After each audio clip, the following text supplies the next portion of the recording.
Hello everyone. इस video में हम लोग क्लास 10th प्रोज के 7th chapter glimpses of India, Bharat की झलकियाँ, इसमें 3 पार्ट्स हैं। तो first part a baker from Goa का अध्ययन हम लोग करेंगे। A baker from Goa, this is a pen portrait of a traditional Goa village baker who still has an important place in his society. यह एक पारंपरिक गोवा गांव के एक बेकर का चित्रण है जिसका स्थान आज भी समाज में महत्वपूर्ण है। Our elders are often heard reminiscing nostalgically about those good old Portuguese days and Portuguese and their famous loaves of bread। हम अपने बड़े लोगों को प्रायः उन अच्छे पुर्तगाली दिनों को याद करते हुए सुनते हैं जब वे पुर्तगाली और उनके प्रसिद्ध ब्रेड डबल रोटी के बंडलों के बारे में सोचते हैं। Those eaters of loaves might have vanished।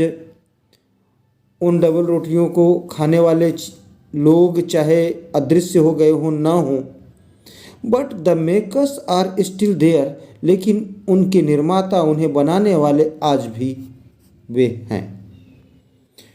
We still have amongst us the mixtures. वे हमारे बीच मिक्सचर हैं, मिले हुए हैं। The moulders and those who bake the loaves. उनको बनाने वाले, सांचे में ढालने वाले और उसको सेकने वाले आज भी हमारे बीच मिश्रित हैं, मिले हुए हैं।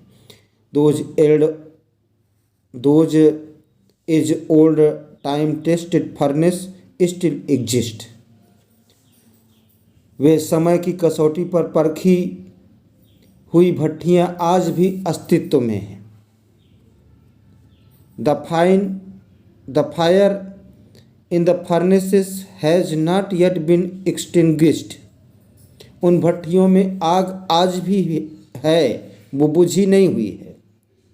द थर्ड and jingle of the traditional baker's bamboo heralding his arrival in the morning can be still heard in some places।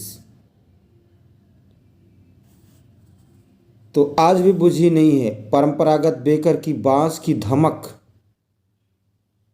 heralding his arrival, heralding pronouncing आज भी घोषणा करती है his arrival, उसके आगमन की, in the morning, सुबह में।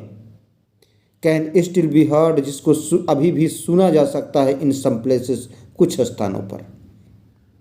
तो परंपरागत बेकर के बांस की धमक और खनक की आवाज़ उसके आगमन की सुबह सुबह घोषणा करती हुई कुछ स्थानों पर आज भी सुनी जा सकती है। May be the father is not alive. हो सकता है कि पिता जीवित न हों, but son still carries on the family profession. Profession means धंधा, व्यवसाय। पर बेटा आज भी पारिवारिक धंधे को जारी रखे हुए है, चला रहा है। These bakers are even today known as pader in Goa. ये बेकर आज भी गोवा में पेडर के नाम से जाने जाते हैं। During our childhood in Goa में हमारे बचपन के दौरान the baker used to be our friend, companion and a guide. Baker हमारा दोस्त, साथी और मार्गदर्शक हुआ करता था। He used to come at least twice a day. वह दिन में कम से कम 2 बार आया करता था। Once when he set out started, शुरू करना।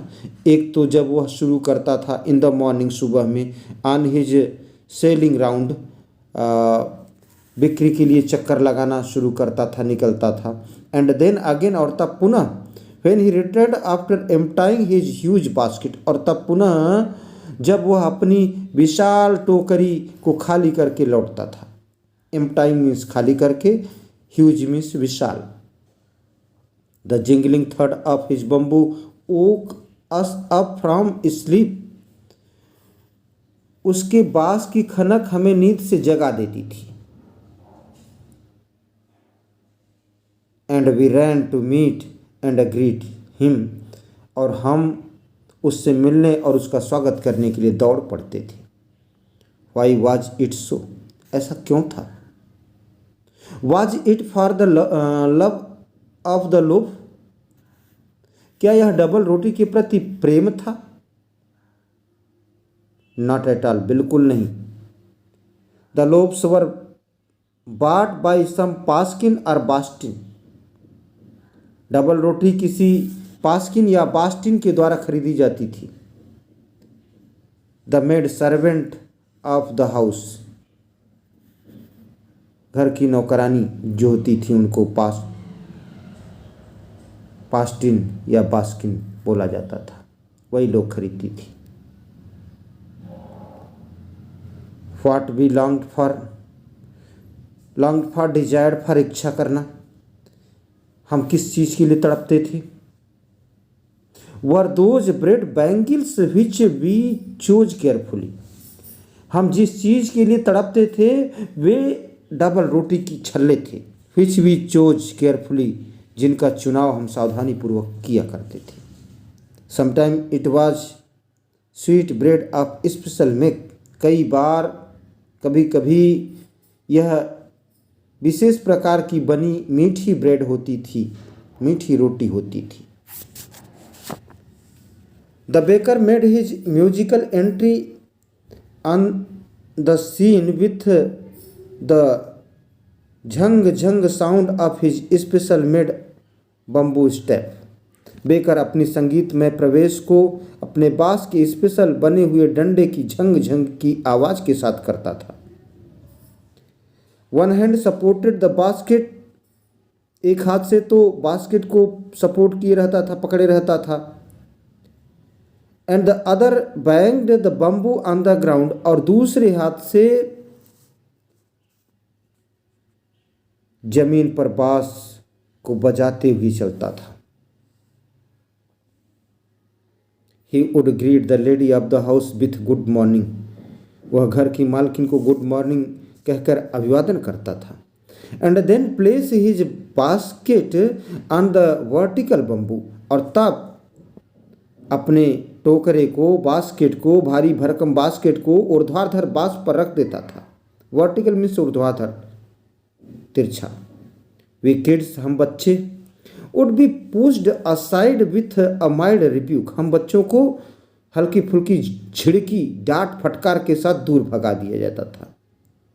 And the loaves would be delivered to the servant, और डबल रोटियां नौकरानियों को बांट दी जाती थी, दे दी जाती थी। But we would not give up, लेकिन हम हार मानने वालों में से नहीं थे। We would climb a bench और the parapet and peep into the basket somehow, हम एक बेंच या पैरापेट, मुड़ेर पर चढ़ जाते थे और किसी तरह से टोकरी में झांक कर देखा करते थे। पीप इंटू मिस झांकना। I can still recall, recall remember, याद करना, कहा मैं अभी भी याद कर सकता हूँ। The typical fragrance of those loaves, उन डबल रोटियों की विशेष प्रकार की जो महक होती थी उनको मैं अभी भी याद कर सकता हूँ। Loaves for the elders, double रोटी बड़ों के लिए। एंड बैंगल्स, चूड़ियाँ फॉर द चिल्ड्रन, बच्चों के लिए, गोलाकार bangles. Then we did not even care to brush our teeth और वॉश आवर माउथ्स प्रॉपरली, तब हम अपने दांतों में ब्रश करने की परवाह नहीं करते थे या मुंह को साफ करने धोने की भी परवाह नहीं करते थे। Why should we? और हमें परवाह क्यों करनी चाहिए? ब्रश करने की परवाह, मुंह धुलने की परवाह क्यों करनी चाहिए? Who would take the trouble to plucking the mango leaf for the toothbrush? Toothbrush के लिए आम के पत्ते तोड़ने का कष्ट भला कौन उठाए? And why was it necessary at all? और आखिरकार यह आवश्यक क्यों था? The tiger never brushed his teeth. Tiger कभी अपने दांतों को साफ नहीं करता। Hearty could wash and clean up everything so nicely after all. आखिरकार गर्म चाय सब चीज़ों को अच्छी तरह से साफ कर देती है, धुल देती है। इसके क्वेश्चन आंसर के लिए नेक्स्ट वीडियो का अध्ययन करें। Thanks for watching me.